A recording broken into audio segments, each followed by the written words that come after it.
Доброго времени суток! Это видеогайд на всех персонажей в игре The Forever Winter.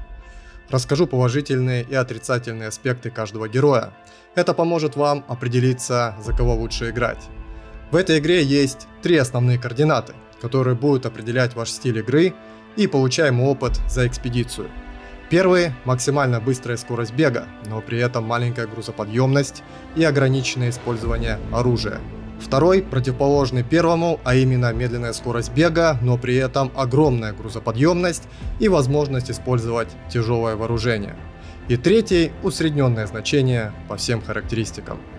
Первым рассмотрим Деда. У него средняя скорость бега и средний уровень здоровья. Отличный персонаж для новичков, так как у него есть полезный медицинский талант. Этот талант позволяет восстановить больше здоровья, когда вы юзаете аптечки. Благодаря этому вы сможете более безопасно идти в размен по урону с врагами, при этом восстановите больше здоровья, чем другие персонажи. При 5 уровне таланта медицины в бою, когда используете большую аптечку, он может впитать больше всех входящего урона.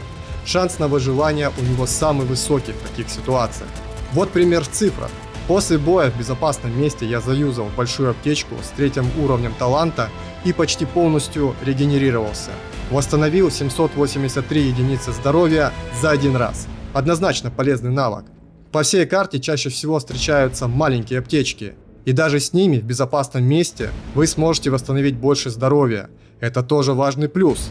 У этого персонажа все таланты полезны. Можно прокачать точность на обычные и тяжелые винтовки. Особенно полезен талант на обычные винтовки, так как они вами будут использоваться чаще всего и на них легче находить улучшения.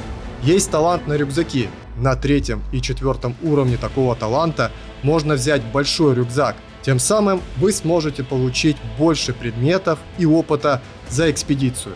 В этой игре основной опыт получаете с предметов, которые приносите на базу.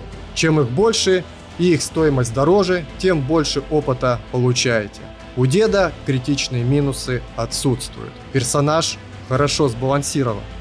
Девчонка – мой любимый персонаж, потому что она самая быстрая и маневренная. Впрочем, игроки считают, что это самый обделенный персонаж в игре по разветвлению талантов. Я с этим согласен. Девчонка обладает самой быстрой базовой скоростью бега, и эту скорость еще можно увеличить до 10% при прокачке таланта на скорость бега. Я на ней играю больше всего времени, и скажу вам, что у этого персонажа самый высокий шанс добежать до точки выхода из карты, когда у вас уже закончились патроны и медикаменты. Да еще к тому же охотники-убийцы вас преследуют. Моделька персонажа самая маленькая, из-за этого лучший обзор и вам легче перемещаться в пространстве. Не как на широком роботе, который часто застревает и задевает различные текстуры. Если вам нужно быстро сократить дистанцию до врага, то у нее самые высокие шансы на успех.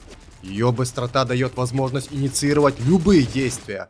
На ней у меня лучше всего получается играть агрессивно, занимать быстро выгодную позицию и можно нагло врываться с дробовиком к врагам на ближнюю дистанцию. Но у нее есть серьезный минус. В самом начале у нее меньше всего здоровья. Если вы вступите в контакт с противником в невыгодной позиции, то выжить ей будет сложнее всего, особенно если вы словите стан, то это практически 90% смерть. Когда вас станет, вы не можете бежать или стрелять. Единственное, вы можете прожать в этот момент аптечку, но если врагов много и они еще с тяжелым вооружением, то шансов выжить у этого персонажа меньше всего. Девчонка медленнее всего прокачивается, так как после улучшения престижа вам всегда придется бегать с маленьким рюкзаком. Только на 3 уровне таланта вы сможете юзать средний рюкзак. Для этого вам понадобится апнуть 22 500 опыта. В среднем, без квестов, это где-то от 4 до 6 удачных забегов.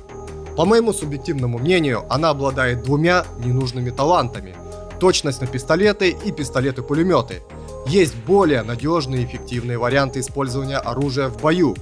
Лично я предпочитаю винтовки и дробовики. Также у нее 4 уровень таланта на рюкзак бесполезен, потому что он такой же категории, как на 3 уровне, но другой модификации. Он хуже по вместимости и с него получается добыть меньше опыта, чем с рюкзаком, который открывается на 3 уровне. Жаль, что этого персонажа так обделили. В основном игроки ее используют для поднятия своих вещей после смерти других персонажей. Для моего стиля игры она подходит лучше всего. Надеюсь, разработчики ей сбалансируют таланты, и она станет более полноценным персонажем. Третий персонаж Ворон, самый неоднозначный, имеет среднюю скорость бега и показатель здоровья. Но у него есть крутая особенность, он может носить сразу большой рюкзак. На первый взгляд, у него крутые таланты. Может использовать почти любое вооружение и способен улучшить их точность. Но в этом нет особого смысла, так как вы со временем поймете баллистику выстрелов из оружия и сами научитесь стрелять точно без помощи талантов персонажа.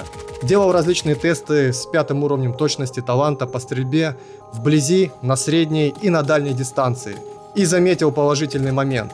Когда вы стреляете без прицела, то прокачанная точность помогает вам чаще попадать в голову противнику. А также, если вы прицеливаетесь в обычном режиме, то точность, по моим наблюдениям, тоже работает. Но, как я говорил ранее, когда вы станете опытным игроком и сформируете свой набор любимого прокачанного оружия, вам эта дополнительная точность будет особо не нужна. Скорее всего, вы предпочтете другие таланты. Были случаи, когда я не смог убежать от бойцов ближнего боя, которые шотают с одного удара. Было обидно. На этом персонаже все-таки не хватает повышенной скорости бега, как у шамана. А вот шаман, пожалуй, самый идеальный персонаж. Имеет средний показатель здоровья, но при этом высокую скорость бега. Почти великолепно сбалансирован по талантам. У него только один талант ненужный. Конечно же, на точность стрельбы из ПП, а остальные таланты в самый раз. Особенно я бы выделил талант на уменьшение разброса дроби. Дробовик – опаснейшее оружие в ближней дистанции. С него можно спокойно врываться в толпу и жестко наказывать врагов. Это второй персонаж по скорости бега, уступает в этом навыке только девчонке.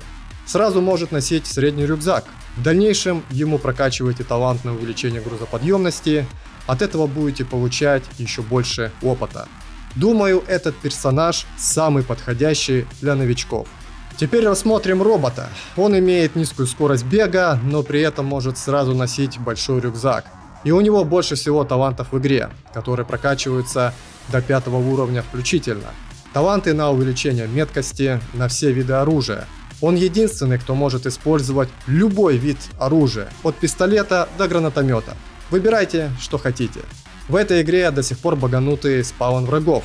Я на нем чаще всего погибал из-за того, что у него нет возможности лечиться. Персонаж явно на любителя. У него есть интересная механика. Робот единственный, кто может атаковать две цели одновременно, благодаря своей дополнительной пушке на голове. У него самый высокий урон в одну цель, так как он может одновременно стрелять из оружия в руках и оружия на голове. Кому-то из вас такая особенность явно понравится. Этот персонаж может частично обходиться без тактической камеры, так как у него свой встроенный сенсор, который помогает опознавать врагов в условиях недостаточной видимости. Крутой и полезный навык. У него есть серьезный минус в маневренности. Модель персонажа самая широкая. На нем я чаще всего застревал или задевал разные текстуры. Я думаю, в партийной игре с другими игроками он будет более полезный. Возможно, разработчики его задумывали именно для пати-контента. У нас остался последний персонаж. Афромен самый медленный, и он так же, как и робот, проблемный в маневренности. Раз, два, три. Ты быстрее, причем намного. Я не представляю, как это выглядит, когда еще с девчонкой бегает. У него сбалансированный набор талантов. Игра становится фановой на Афромене, когда прокачаете навык использования гранатомета. Тогда самая медленная скорость компенсируется высоким уроном, и появляется возможность проходить карты более успешно. Пожалуй, это единственный персонаж, который может получить больше всего опыта за экспедицию, благодаря его самой большой в игре грузоподъемности.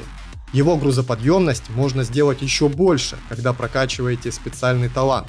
Я ходил выполнять квест на замерзшее болото с другом Василием, и за один заход я смог получить почти 50 тысяч опыта. Результат впечатляет. У Василия Афромен прокачан лучше, и он с этого квеста получал еще больше опыта, примерно до 80 тысяч. В лейт-гейме для прокачки высокого уровня престижа на нем вы апнетесь быстрее остальных. При его самой медленной скорости бега вы можете сразу использовать пулемет. Патронов вполне хватает для убийства вражеских отрядов. Данному персонажу тяжелее всего выжить при контакте с Грабером, он же Йоба. Вы просто, скорее всего, не успеете добежать до безопасного места. В такие моменты на нем нужно максимально тщательно планировать маршрут и рассчитывать тайминги передвижения врагов. На этом все. Если вам понравилось видео, то оставляйте комментарии, это помогает в продвижении, а также подписывайтесь на мою группу в Телеграме. Да пребудет с нами сила!